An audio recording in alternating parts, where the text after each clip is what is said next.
नमस्कार. मुंबई लाईव्हच्या उंगली उठाव कार्यक्रमात मी सचिन परब तुमचं पुन्हा एकदा स्वागत करतो. आज आपण एका व्यक्तिमत्वाशी बोलणार आहोत, पण त्याआधी त्यांची ओळख करून देतो. ते सर्वसामान्यांच्या गळ्यातले ताईत आहेत. त्यांच्याबद्दल काही जणांच्या मनात पराकुटीचा राग आहे, तर काही जणांच्या मते ते काय आहेत हे गूढच अजूनपर्यंत उलगडलेलं नाही आहे. गंमत म्हणजे तिन्ही पद्धतीने विचार करणाऱ्या लोकांच्या मनात ते काय करतात याबद्दलचं कुतूहल नेहमीच दाटलेलं असतं. आपण बोलतो आहोत राज ठाकरे यांच्यासोबत. राज ठाकरेजी नमस्कार. मुंबई लाईव्हमध्ये आपलं स्वागत आहे. तुमच्यासोबत तुमच्याबद्दलचं कुतूहल अजूनही लोकांच्या मनात जागृत आहे. मनसेचा वारू गेल्या निवडणुकीत आपण पाहिला, भरधाव अगदी होता. यावेळी त्याला थोडीशी खंड पडलेले आहे त्या भरधाव वेगात. एकूण या निवडणुकीला सामोरं जात असताना मनसेची काय दशा आणि दिशा असणार आहे? दशा माहीत नाही, कारण ते चांगलंच होईल जे होईल ते. पण दिशा दाखवलेली आहे मी. मला गेल्या 4-5 दिवसात मधल्या ज्या काय माझ्या सभा आहेत त्याच्यामध्ये मला काय म्हणायचं आहे ते मी सांगितलेलं आहे. आणि ज्या प्रकारचं मी नाशिकचं प्रेझेंटेशन केलेलं आहे त्याच्यामुळे दिशा ही लोकांना कळली असेल की ती डेव्हलपमेंटची दिशा आहे, प्रगतीची दिशा आहे, ती दाखवलेली आहे मी. दिशेचा विषय निघाला म्हणून उगाच इंजिनाची दिशा बदललीत, काय खरंच विशेष कारण होतं, आवश्यकता होती? ते काही आमच्या पक्षामधल्या काही लोकांचं असं म्हणणं होतं की ते असं बदललं की तसं होईल, असे असतात ना सगळ्या गोष्टी. ते काय मी नाही त्यांना नाही म्हणू शकलो नाही. म्हटलं चला, ते पहिल्यांदा असंच होतं, मग ते असं केलं तेव्हाही काही बोललो नाही, असं केलं. ते काय त्यांच्या प्रत्येकाच्या मनातल्या काही गोष्टी असतात. तर तेव्हा टीका झाली असेल, हे प्रबोधनकारांच्या नातवाने असं करू नये. नाही, हा प्रश्न नातवाचा वितवाचा नसतो, हा प्रश्न असतो आजूबाजूच्या लोकांचा पण असतो. नेत्याला सर्वांचा विचार करावा लागतो, स्वाभाविक गोष्ट आहे. राज्य एक गोष्ट या निवडणुकीत पाहायला मिळाली, आत्तापर्यंत तुम्ही जितक्यांदा सभा घेतलीत, सभेचा ताबा मिळवलात, यावेळी तुम्ही सभेचा ताबा निर्विवादपणे मिळवलात. पण आक्रमक राज ठाकरे जे आजवर दिसत होते, त्या आक्रमणपणाची धार थोडी बोथट झाली असं नाही म्हणणार, पण त्या आक्रमकपणाला थोडीशी व्यसन तुम्ही स्वतः घातलीत असं जाणवलं. उदाहरणार्थ तुमच्या सभांमध्ये जो जोश तुमच्या वक्तृत्वात होता तो यावेळी दिसला, पण ज्या आक्रमकपणे तुम्ही आत्तापर्यंत भाषण करत होतात यावेळी ती आक्रमकपणा दिसली नाही. ते कसं असतं, या सगळ्या प्रत्येक गोष्टीमध्ये आक्रमक एखादा माणूस असतो म्हणून की ती आक्रमकता सतत दाखवायची असं काही नसतं. ज्यावेळेला परिस्थिती एखादी तशी येते किंवा विषय तसा येतो त्यावेळेला तो राग व्यक्त होतो. तुम्ही ठरवायचं की आता मी आक्रमक होणारच असं नसतं. ते तो एखादा विषय ज्यावेळेला तुमच्या समोर येतो, एखादा विषय मी ज्यावेळेला काढतो त्यावेळेला आतून जो मला राग येतो तो राग व्यक्त होत असतो.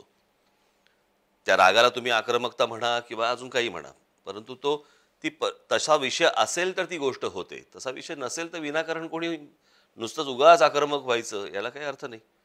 आत्ताही मी ज्यावेळेला भाषणामध्ये बोलतोय त्यावेळेला मी तीच गोष्ट बोलतोय, त्याच रागाने बोलतोय. पण फक्त तुम्हाला जे अपेक्षित आत्ता जे असेल की बाबा मी एक 5 वर्षापूर्वी काही परप्रांतीय आणि ह्या सगळ्या गोष्टी ज्या होत्या, आजही तो विषय आहे तो मी बोलतोच. परंतु ती परिस्थिती आज थोडीशी निवडणूक या दृष्टिकोनातनं वेगळी आहे. निवडणुकीला मला जे दाखवायचं आहे ते 5 वर्षातलं माझं काम दाखवायचं आहे. आणि ते 5 वर्षांमधलं काम दाखवताना मी जर प्रेझेंटेशन करतोय तर त्याला आक्रमकता कशाला पाहिजे?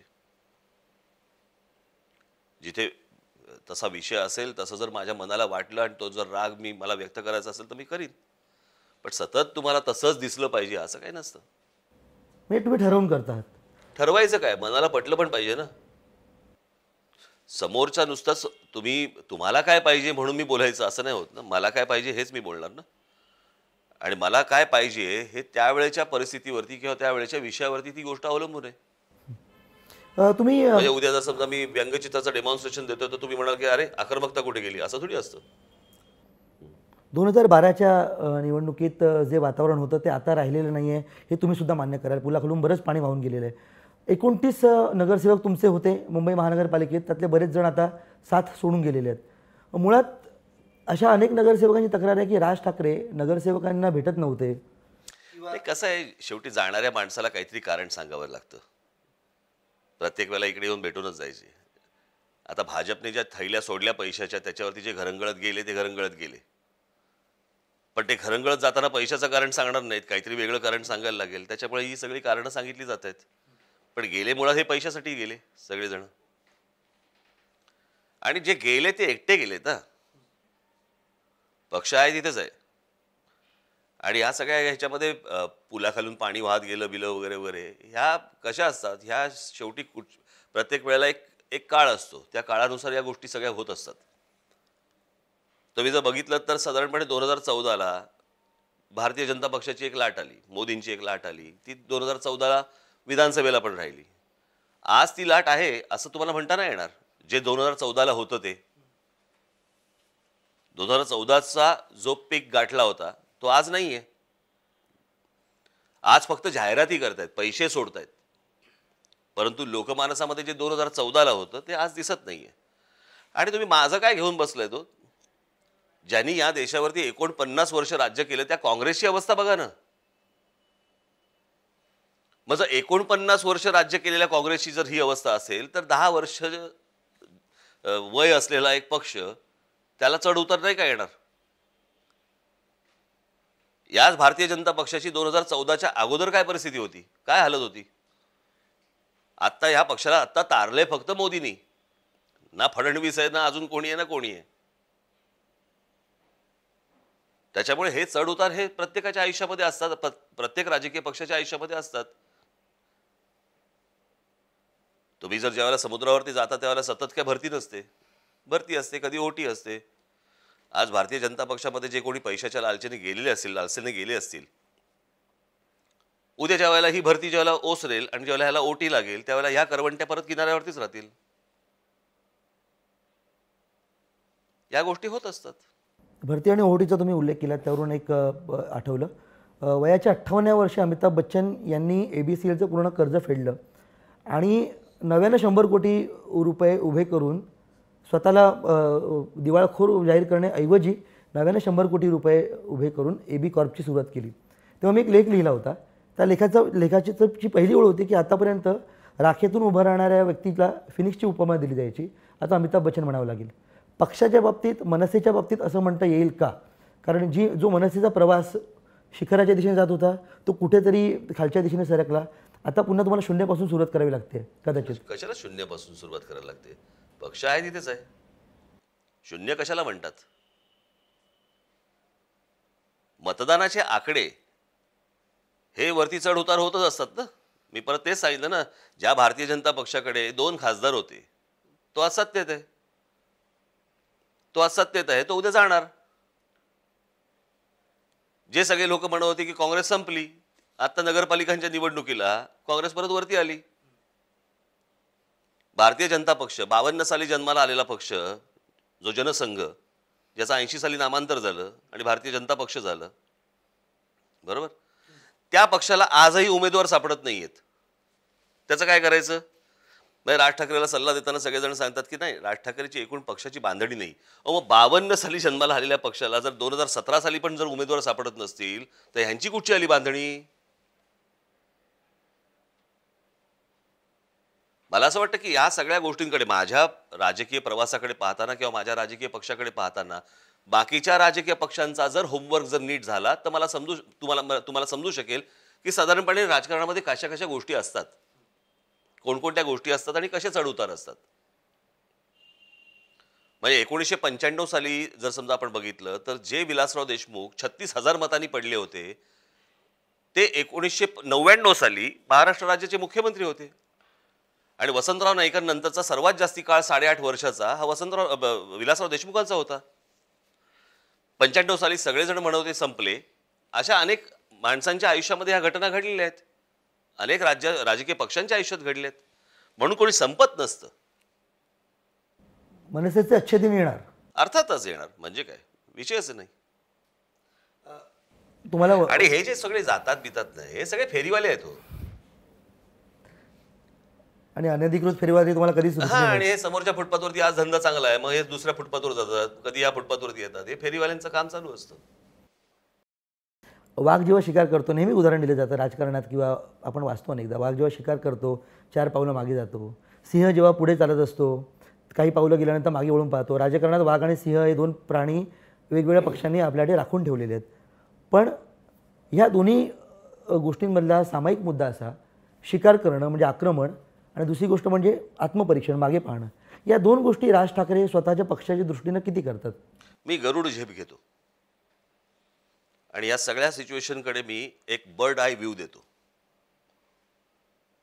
तो वरून पाहणं हे मला असं वाटतं सर्वात जास्ती चांगलं असतं आणि ती गोष्ट मी सर्वात जास्ती करतो. या गरुडाच्या तीक्ष्ण नजरेतून काय दिसतंय? या BMCचं, मुंबई महानगरपालिकेचं चित्र काय असेल? राज ठाकरे यांच्या पक्षाला किती जागा असतील? माझ्या डोळ्यात ज्योतिषी नाहीये. माझ्या डोळ्यामध्ये मला फक्त दिसतंय की काय काय गोष्टी केल्या पाहिजेत आणि काय काय गोष्टी व्हायला पाहिजेत. या आकडेवारीवरती मी काय रतन खत्री आहे का? माझ्याकडनं निवडणूक म्हटल्यानंतर जे मला 100% द्यायचंय ते मी 100% देत असतो. म्हणून मी आत्ताच्या निवडणुकीला जे मी नाशिकमधल्या कामांचं जे प्रेझेंटेशन केलंय, मला महाराष्ट्रातल्या जनतेला, मला या शहरांमधल्या जनतेला मला हेच सांगायचंय की एका ठिकाणी काम दाखवतोय मी, दुसरे राजकीय पक्ष काम दाखवत नाहीत, दुसरे राजकीय पक्ष पैसा दाखवत आहेत. मला आताच्या निवडणुकीत बघायचंच आहे की काम जिंकते का पैसा जिंकतोय. कारण तुम्ही सुशिक्षित असून चालत नाही, तुम्हाला सुज्ञ असावं लागतं. तो सुज्ञपणा, तो सुज्ञ मतदार मला बघायचा आहे आणि माझी प्रामाणिक इच्छा तीच आहे. जर नाशिकमध्ये ही गोष्ट घडू शकते तर मुंबईमध्ये पण गोष्ट घडू शकते, ही उद्या ठाण्यात गोष्ट घडू शकते, पिंपरी चिंचवडमध्ये घडू शकते, पुण्यामध्ये घडू शकते. पण मी हे 5 वर्षात दाखवतोय आणि 25-25 वर्ष ज्यांच्या हातामध्ये सत्ता आहे ते एकही काम तुम्हाला दाखवत नाहीयेत आणि होर्डिंगवरती सांगतात की हे आता आम्ही करू. पण 25 वर्षात काय केलं हे लोक सांगायला तयार नाहीयेत. मग काम दाखवणारा माणूस तुम्हाला पाहिजे का 25 वर्ष काम न केलेली माणसं पाहिजेत, हे मला असं वाटतं इथल्या शहरातल्या लोकांनी ठरवावं. तुम्ही तुमच्या सभांमध्ये नाशिकमध्ये तुम्ही केलेल्या विकास कामाचा दाखला देता. स्वाभाविक आहे, तुमच्याकडे ती महानगरपालिका आणि तुम्ही जे काम केले ते तुम्ही दाखवणारच. पण हे करत असताना तुमच्यावर असा आरोप होतो की या आधी जी कामं झाली आहेत नाशिकमधली विकास कामं, किंवा जी कामं राज ठाकरे यांच्या पक्षानं किंवा राज ठाकरे यांनी केली नाहीत, त्यांचं श्रेयसुद्धा राज ठाकरे घेत. मला एक उदाहरण दाखवायचं, माझ्या प्रेझेंटेशन मधलं मला एक उदाहरण दाखवायचं की ज्याच्यामध्ये अगोदरचं काम दाखवलं मी. चिल्ड्रन पार्क बद्दल म्हणतात की आधीपासून सुरुवात झाली होती. कोण बोलतोय? जरा येऊन बघायचं. माझ्या नगरसेविकेचा तो ते एरियातला प्लॉट आहे 6 एकराचा, जो आम्ही महानगरपालिकेमध्ये सँक्शन केला आणि नंतर आनंद महिंद्रांशी बोललो आहे आम्ही. आणि ह्या 5 वर्षाच्या काळामध्ये झालेलं चिल्ड्रन ट्रॅफिक पार्क आहे ते. हा अगोदरचा प्रस्ताव नाहीये. रस्ता रुंदीकरणाचं श्रेय सिंहस्थ कुंभमेळ्याला जातं, परत राज ठाकरे त्याचं श्रेय एक मिनिट, महानगरपालिकेने केलेली कामं आहेत ती. उद्या जर समजा मला एक साधी गोष्ट सांगा, तुला धंदा करायचा आहे आणि तू बँकेमध्ये गेला आणि कर्ज काढलंस आणि तू धंदा मोठा केलास, तर ह्याचं श्रेय कोण? बँकेचा मॅनेजर घेतो? बरं, मला येणारा, महानगरपालिकेला येणारा पैसा हा केंद्र आणि राज्याकडनं येतोच.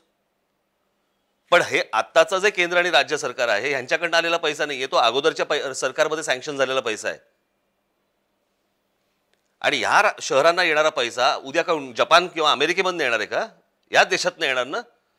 पैसा देणं हे प्रत्येक तुमच्या केंद्र सरकारचं आणि राज्य सरकारचं प्रत्येक शहराला देणं हे त्यांचं काम आहे. पण काम महानगरपालिका करत असते, महानगरपालिकेने करायचंय. मग हा पैसा मुंबईला पण आला, मग मुंबईच्या रस्त्यात खड्डे का आणि नाशिकच्या का नाहीत? हा पैसा नागपूरला पण गेला फडणवीसांच्या ठिकाणी, तिकडे जर समजा रस्त्याला खड्डे असेल, नाशिकच्या रस्त्याला खड्डे नाहीत, हे श्रेय कोणाला देणार तुम्ही? काम शेवटी महानगरपालिका करत असते. ज्यावेळेला कुंभमेळा झाला, तो कुंभमेळा झाल्यानंतर आमच्या महापौराचा अमेरिकेत सत्कार झाला, मुख्यमंत्र्यांचा नाही. मग नाशिक महानगरपालिकेच्या कुंभमेळा झाल्यानंतर तुम्ही उज्जैनला गेलात, उज्जैनला पण कुंभमेळा झाला, तिथले रस्ते बघा आणि नाशिकचे रस्ते बघा. इतकं असूनही मुख्यमंत्री नाशिक दत्तक घेऊ पाहत आहेत. अहो, त्यांना मुळात मोदींनी दत्तक घेतलाय, ते अजून काय दत्तक घेणार? आणि देवेंद्र फडणवीस वगैरे बोलायचं नाही या लोकांनी की हा माझा शब्द आहे. मुळात बसवलेल्या माणसांनी शब्द द्यायचा नसतो. स्वतःच्या हिमतीवरती जो खुर्चीत बसतो ना, त्या शब्द त्यांनी द्यायचा असतो. उद्या मोदींनी समजा फडणवीसला उचलला आणि दुसऱ्या माणसाला आणला, तर ह्यांच्या शब्दाचं काय करायचं? सुरनळी करून का पुंगी वाजू त्याची शब्दाचं? प्रश्न असा आहे की तुम्हाला एक आत्मविश्वास पाहिजे. तुम्ही बसलाय त्या खुर्चीवरती, तुम्हाला उचलणारा किंवा हटवणारा माणूस असता कामा नये, तर तुम्ही शब्द देऊ शकता की हा माझा शब्द आहे. फडणवीस काय सांगतायत? छत्रपती शिवाजी महाराजांचं स्मारक इथे उभं करतायत म्हणतायत, जे काँग्रेसची घोषणा आहे. ते जर समजा स्मारक करायचं असेल तर त्याला कमीत कमी 8 ते 10 हजार कोटी रुपये लागतील. मग स्मारक उभं केलं पाहिजे का शिवछत्रपतींचे जे गडकिल्ले आहेत त्या ती गडकिल्ले उत्तम केले पाहिजेत. भविष्यातल्या येणाऱ्या महाराष्ट्रातल्या पिढ्या किंवा या देशातल्या पिढ्यांना आपण ती छत्रपतींची स्मारकं दाखवली पाहिजेत ना, की पुतळे दाखवले पाहिजेत. आणि दुसरी गोष्ट म्हणजे हे स्मारक होणार नाही कारण यांच्याकडे पैसेच नाही आहेत. कल्याण डोंबिवलीला जाऊन सांगितलं त्यांनी आम्ही 6,500 कोटी रुपये देऊ, 6 रुपये नाही आले. मुंबईसाठी 10,000 कोटी आहेत कुठे? पहिला ह्यांचा सरकारचा खिसा फाटलेला, आत हात घातला की अख्खा बाहेर येतो. ह्यांच्याकडे आहेत कुठे पैसे? आणि हे फक्त थापा मारणे आणि पैशाचा भपका दाखवणे एवढे फक्त उद्योग यांचे सुरू आहेत. नोटबंदी केल्यानंतर सगळ्या राजकीय पक्षांकडे समजा जर चणचण भासत असेल पैशाची आणि सगळ्या उद्योगपती आणि सगळ्यांनाच जर समजा चणचण भासत असेल, भाजपकडे कुठून आला पैसा? एवढी सगळ्या शहरांमध्ये लागलेली होर्डिंग्स, त्या सर्व वर्तमानपत्रांमध्ये येणाऱ्या जाहिराती, सर्व चॅनल्सवरती येणाऱ्या जाहिराती, प्रत्येक उमेदवारावरती होणारा खर्च, ह्यांच्याकडे पैसे आले. देशातल्या 5 राज्यांमध्ये निवडणुका चालू आहेत. कुठचा कॅशलेस इंडिया? सगळीकडे कॅश फिरतीये.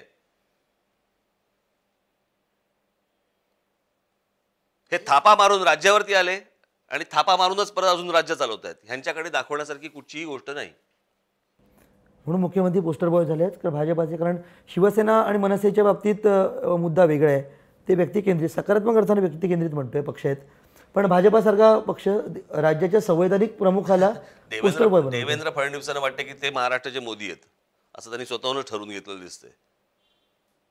त्याच्यामुळे जिकडे जाल तिकडे माझा शब्द, माझा शब्द. तुझा शब्द, तुमच्या शब्दाला कोण विचारतंय? हे बसवलेल्या लोकांचं काम नाही हो. मोदींच्या कामाबाबत राज ठाकरे यांना आत्ताही आदर आहे शिल्लक. पण 14 मध्ये तुम्ही प्रचंड त्यांच्या कामाची भलामण. प्रचंड बिचंडचा विषय नाहीये. प्रश्न असा आहे की तुम्हाला ऑप्शन काय होता? नरेंद्र मोदी की राहुल गांधी? अर्थात नरेंद्र मोदी.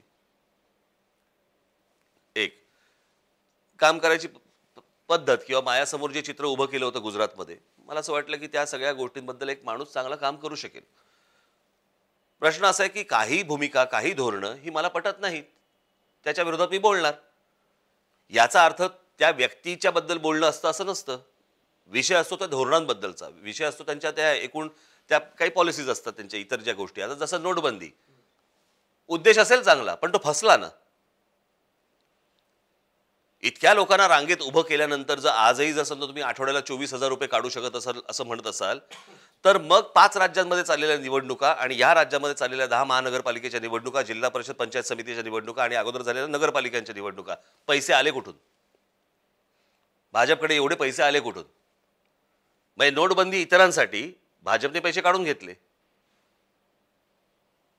मग तुमचा उद्देश, तुमचा जो हेतू आहे त्याच्यावरती आम्हाला शंका घ्यावी लागते की सगळीकडे मग कॅश आली कुठून? हे सगळे पैसे आले कुठून? बँकांमधून पैसे बाहेर पडले याचा अर्थ. मग पैसे बाहेर पडले, ह्या सगळ्या भाजपवाल्यांकडे गेले आणि रांगेमध्ये आमचा सर्वसामान्य माणूस उभा राहणार, त्याच्यामध्ये 200 माणसं मेली. हे कुठचं देशहित आलं? हे कुठचं देशप्रेम आलं? हे जे मला पसंत नाही ते पसंत नाही, त्यावरती मी बोलणारच, अर्थात बोलणार. चुकले अर्थातच. इम्प्लिमेंटेशन पूर्ण चुकलं त्याचं. जर तुम्हाला 65 वेळा जर समजा तुमचे निर्णय बदलायला लागत असतील एक निर्णय घेतल्यावरती, तर मला असं वाटतं हे फेल्युअर आहे. या देशामध्ये जवळपास 1 कोटीच्या वरती लोकांची जर नोकऱ्या जात असतील तर यातनं काय साधलं काय म्हणायचं आपण? पण अशा काही भूमिका असतात, अशा काही गोष्टी असतात ज्याच्यामध्ये तुम्हाला फेल्युअर समजा येऊ शकतात, काही गोष्टी चुकीच्या घडू शकतात. परंतु मला काय आजही तो त्यांच्याबद्दलचा काही त्यांचा हेतू किंवा त्यांचं काम करायचा इच्छा अशा ह्या काय मी अजून इतक्या लवकर इतक्या बाजूला सारायला तयार नाही किंवा सारतही नाहीये. बघू, आहेत अजून 2 वर्ष आहेत, बघू काय होतंय. बरं, तुमच्यात संयम आहे निर्विवादपणे. पक्ष चालवण्याची गणितं तुम्हाला माहिती आहेत, राजकारणाची गणितं तुम्ही गेली अनेक वर्ष शिकताय. ह्या निवडणुकीत गेल्या काही वर्षांमधलं वातावरण पाहून लोकांचा, राजकीय विश्लेषकांचं असं काही मत होतं की राज ठाकरे यांनी काय करायला हवं होतं, अर्थात जे करायचं ते तुम्ही ठरवणार, पण राज ठाकरे यांनी या निवडणुकीपुरता ब्रेक घ्यायला हवा होता, असा एक सल्ला तुम्हाला दिला गेला होता. कसं आहे राजकीय विश्लेषकांचं, काय असतं माहिती ना, चित्रपट शिवसेनेचा दाखला दिला होता. शिवसेनेने असं- सुद्धा असे 80च्या विश- दशकात असे विश्लेषक बरेच असतात या सगळ्या याच्यामध्ये. परीक्षण करणारे पण बरेच जण असतात, चित्रपट परीक्षण करणारे. पण हे चित्रपट परीक्षण करणारे कधी चित्रपट नाही काढत. मला असं वाटतं परीक्षण करणाऱ्यांनी एकदा चित्रपट काढावा. चांगला टीकाकार हा नापास झालेला लेखक असतो असं म्हणतात. चांगला टीकाकार हा नापास झालेला लेखक असतो असं म्हणतात. तर हा सल्ला तुम्हाला रुचलेला नाही आहे. तुमचं राजकीय तुमचे प्रतिस्पर्धी म्हणा किंवा तुमच्यापेक्षा वरिष्ठ शरद पवार तर तुमच्याबद्दल असं म्हणतात की कौतुक करताना अर्थात की राज ठाकरे यांच्याकडे वक्तृत्व कौशल्य आहे, त्यांच्याकडे प्रभावी व्यक्तिमत्व आहे, त्यामुळे ते उद्धव ठाकरे यांच्यापेक्षा उजवे आहेत. नाही नाही, पवारांचा काय नक्की उद्देश असतो मला माहिती नाही आहे त्यांचा. म्हणजे त्यांना काय म्हणायचं असतं, आपण ते जेव्हा बघायला लागतात तेव्हा आपण सरळ बघायला लागतो, पण ते विचार इथला करत असतात. तर त्याच्यामुळे त्याची गणितं बांधणं फार कठीण आहे. आणि मी त्यांच्या 75च्या वाढदिवसाच्या वेळेला मी ही गोष्ट बोलून पण दाखवली होती त्यावेळेला. हो, तुम्ही म्हणाला होतात की पवार एक म्हणायचं तरी दुसरं असतं, विरोधातलं समजायचं. त्यांनी मनसेचं जेव्हा कौतुक केलं होतं ते ज्यावेळेला स्तुती करतात त्यावेळेला भीती वाटायला लागते. त्यामुळे आता सध्या भीती बाळगण्याचं कारण नाही आहे तुर्तास तुम्हाला. शरद पवार म्हणतात मध्यावधी निवडणुका होणार. उद्धव ठाकरे म्हणतात की स्वबळावर लढू आम्ही. नाही, या आदित्य ठाकरे सगळ्या- म्हणतात की आम्ही निवडणूक लढवू. राज ठाकरे काय म्हणतात? सगळा मूर्खपणा आहे. मला असं वाटतं की यांचे अपमान होत आहेत म्हणून त्याचा भुर्दंड हा महाराष्ट्राने सोसायचा का, द्यायचा का? पुन्हा निवडणुका म्हणजे पुन्हा पैसे आले, पुन्हा लोक मतदानाच्या रांगेत उभे राहणार, पुन्हा सगळा खर्च होणार. तो खर्च म्हणजे कोणाचा? परत करदात्यांचाच खर्च ना. पैसे लोक कर म्हणून भरतात. तुमचे अपमान होतात म्हणून तुम्ही मध्यावधी निवडणुका लावायच्या? असं तर घडू शकत नाही, असं होऊ शकत नाही. आणि जो असा शेणात पाय घालेल त्याला फटका बसेल. पण पाठिंबा काढेल शिवसेना तुम्हाला वाटतं? हिंमत आहे का त्यांच्यात? काढायचं असतं तर कधीच काढलं असतं ना. हो, राज्य सरकारमध्ये एकत्र आणतायत, केंद्रामध्ये आहेत, तिकडे सगळीकडे लाथा बसतायत, तो भाग वेगळा. पण कितीही अपमान झाला तरी लाचारी ही आहेच त्यांच्याकडे, आणि पैशासाठी म्हणून ते तिकडेच बसणार. पण जाहीर सभांमधून सांगितलं जात आहे की तुम्ही 23 तारखेला माजी मुख्यमंत्री होणार आहात. कोण बोलतोय असं? संजय राऊत मग म्हणाले. आज का नाही? 23 तारखेची का वाट बघताय? का मुहूर्त काढलाय का काही?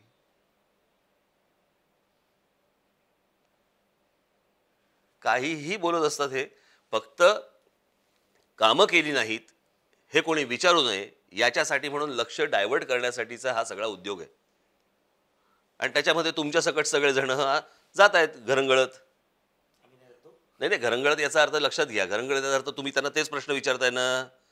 तुमच्यापैकी कोणी पत्रकार जाऊन त्यांना हे प्रश्न विचारताय का की गेल्या 5 वर्षापूर्वी जो जाहीरनामा दिला होता त्यातल्या या गोष्टी सांगितल्या होत्या त्यातल्या किती पूर्ण झाल्या? कोणी विचारतंय? नाही. नाही, बाकीचं नाही विचारत. कोणी विचारलं नाही त्यांना की ह्या सगळ्या 5 तुम्ही एवढा हा जाहीरनामा दिलेला आहे यातल्या कोणत्या गोष्टी झाल्या? त्याच्यावर ते काय म्हणतात, आता आम्ही करू. म्हणजे 25 वर्ष काही न करता आजही जर समजा सांगत असतील की आम्ही करू, आणि राज ठाकरेच्या हातात 5 वर्ष तुम्ही नाशिकची सत्ता दिल्यावरती सतत त्याला टोचत टोचत विचारणार काय चाललंय, काय नाशिकमध्ये कुठपर्यंत चाललंय, काय डेव्हलपमेंटच दिसत नाही, काही नाही दिसत. मग ही लाचारी कशात नाही येते पत्रकारांची? सुदैवाने आम्ही त्यातले नाही आहे. आम्ही मुंबईला येऊन वेगळे पण सिद्ध केलंय. मी व्यक्तिशा बोलत नाही, नाही. कल्पना आहे म्हणून मी. प्रश्न असा आहे की या सगळ्या गोष्टी तितक्याच जितक्या टोक काढून मला विचारल्या जातात तितक्या टोक काढून त्यांना का नाही विचारल्या जात? ज्या वेळेला जाहीरनामा नवीन जाहीर करता त्यावेळेला अगोदरचा जाहीरनामा घेऊन का नाही पत्रकार बसत आणि त्यांना का नाही विचारत की ह्या गोष्टींचं काय झालं? भाई, यांनी कोणत्याही प्रकारची 25 वर्षातली उत्तरं द्यायची नाही आहेत. उत्तरं फक्त राज ठाकरेंनी द्यायची आहेत. हे किती ठरवून चाललंय ह्याचा काय मला अंदाज नाही का? MIM बद्दल राज ठाकरे आपल्या सभांमध्ये यावेळी काय बोलले नाही आहेत. बाळासाहेब ठाकरे यांची पद्धत होती काही जणांना अनुलेखाने मारायचे. तुम्ही सुद्धा तोच कित्ता गिरवता. मला आता आहे काय त्या एमआयएमचं? संख्याबळ वाढलंय. सपाला झोपवण्याची क्षमता आली आहे त्यांच्यात. नाही नाही, त्यांच्या समाजाची मतं त्यांच्याकडे आहेत. गेल्या वेळेला नारायण राणेंच्या निवडणुकीच्या वेळेला बघा, ते मुसलमान लोकांनाही आता कळायला लागलेले या गोष्टी. हे सगळं हे भाजपचं पिल्लू आहे. ते भाजप स्पॉन्सर्ड पिल्लू आहे ते त्यांचं. त्यांना वाटतं की ते काँग्रेसला मुसलमानांची मतं जातात म्हणून ते एमआयएमला उभं करायचं. मध्ये हे सगळं भाजपवाल्यांची कारस्थानं सुरू आहेत ती एमआयएम म्हणजे. इतिहासात अनेक गोष्टींची नोंद घेतली जाते. तुम्हाला वाटतं राजकीय इतिहास जेव्हा महाराष्ट्राचा लिहिला जाईल तेव्हा या महानगरपालिका निवडणुकी संदर्भात असं म्हटलं जाईल की जर मनसेचा प्रस्ताव शिवसेनेने स्वीकारला असता तर कदाचित वेगळं चित्र दिसलं असतं. परत तुम्ही तिकडे जात. मला असं वाटतं या महानगरपालिकेचं सगळ्यात महत्त्वाचं वैशिष्ट्य की 25 वर्षात 5 पक्ष. स्वातंत्र्यानंतर पहिला राजकीय पक्ष आहे ज्यांनी स्वतःच्या 5 वर्षाच्या कामाचं प्रेझेंटेशन पब्लिकली दिलं, लोकांसमोर दिलं. बाप दाखवलं तर श्राद्ध घाल, या प्रकारे एक पक्ष वागला. याच्या पुढे लोकांना, इतर राजकीय पक्षांना विचारावं लागेल, तुमचं प्रेझेंटेशन तुम्ही कधी देणार आहात. नाही, पण त्यामुळे तुमचा प्रस्ताव, त्यांचा नकार याचा सेटबॅक नाही बसणार. या सगळ्या दुय्यम बाजूच्या काढा गोष्टी. मला असं वाटतं तुम्ही निवडणूक ज्यावेळेला लढवता तेव्हा तुम्ही लोकांना सांगता की आम्ही हे काम करू. त्या कामं करण्यासाठी म्हणून तुम्हाला निवडलेलं असतं. त्याच्यामध्ये जर समजा तुम्ही कामं दाखवणार नसाल तर ह्या निवडणुका लढवायच्या कशाला? आणि ज्या प्रकारे राज ठाकरेंनी काम दाखवलेलं आहे, ह्याची इतिहासामध्ये नोंद नक्की होईल की ही पहिली निवडणूक ज्याच्यामध्ये काम दाखवलं गेलं. राजी, कौटुंबिक जेव्हा परिस्थिती ठीक नसते, मानसिक खच्चीकरण जेव्हा होत असतं, मानसिक खच्चीकरण म्हणतोय मी, तेव्हा असा राजकीय गाडा हाकणं किती सोपं असतं हे कठीण असतं. ज्यावेळेला या असल्या गोष्टी ज्यावेळेला तुमच्या अंगावरती येतात, अगदी अचानक सगळ्या गोष्टी घडतात, त्यावेळेला ते एक बाप म्हणून कठीण जातात या गोष्टी, वडील म्हणून कठीण जातात. पण शेवटी कसं आहे, ह्या सगळ्या ह्याच्यामध्ये जसं माझी एक जबाबदारी घरची आहे, तशीच एक जबाबदारी माझी समाजामध्ये पण आहे. या दोन्ही जबाबदाऱ्या पार पाडत मला पुढे जावं लागतं आणि कुठच्याही गोष्टीला मी कारण देऊ शकत नाही. त्याच्यामुळे त्यावेळेला एक इच्छाशक्ती तुमच्या मनातली, अंगातली, हीच तुम्हाला एक बळ देते आणि ती तुम्हाला पुढे नेते. आता कसं आहे अमित? आम्ही बरं आहे. 2012 मी तुम्हाला तुमची मुलाखत घेतली होती पालिका निवडणुकीच्या आधी. तेव्हा तुम्हाला प्रश्न विचारला होता, अमित तुमच्यासोबत फिरत असतो, राजकारणात अमित येणार का? तेव्हा तुम्ही म्हणाला होतात तुर्तास फक्त वडिलांना सपोर्ट करतो. आता तसं वातावरण होतं. आता 2019 पर्यंत प्रश्न वातावरणाचा नाहीये हा. कोणाला तुम्ही जबरदस्ती आणू शकत नाही. त्याची इच्छा असेल तर तो येईल, त्याची इच्छा नसेल तर तो येणार नाही. हा कोणाला तरी तुम्हाला दामटवून बसवून गोष्ट करून घेण्याचा विषय नसतो. त्याची इच्छा आहे असं दिसतंय तुर्तास. असेल तर येईल. पण या सगळ्या गोष्टींसाठी मी दामटून बसायचं, त्याला बसवायचं, लादून गोष्टी होत नसतात ना. जर त्याच्यामध्ये ती गोष्ट असेल, त्याच्यात ती क्षमता असेल, तर तो दाखवेल, पुढे येईल, पुढे जाईल. जाता जाता 2019 मध्ये महाराष्ट्र नवनिर्माण सेनेला कुठे पाहतात राज ठाकरे? सगळ्यांच्या वर. आणि ते दिसेल तुम्हाला. मी हे विनोदाने सांगत नाहीये, नक्की दिसेल. खूप खूप शुभेच्छा मुंबईला विषयी गप्पा मारल्याबद्दल. आणि तुमची गरुडची नजर जी आहे ती अशी अधिक तीक्ष्ण होत राहोत. धन्यवाद. हे होते राज ठाकरे, ज्यांनी असं म्हटलेलं आहे की 2019च्या निवडणुकीत ते सर्वात वर असतील. आणि असं म्हणत असताना त्यांचा आशावाद आणि इच्छाशक्ती लपून राहिलेली नाही आहे. मुळात 2019मध्ये काय होतं हे आपण सांगू शकत नाही. राज ठाकरे म्हणाले त्याप्रमाणे ते ज्योतिषी नाहीत, त्यामुळे तेही सांगू शकत नाही. पण जे काही घडेल ते राज्याच्या हिताचंच घडेल अशी आपण अपेक्षा निश्चितपणे बाळगू शकतो. नमस्कार.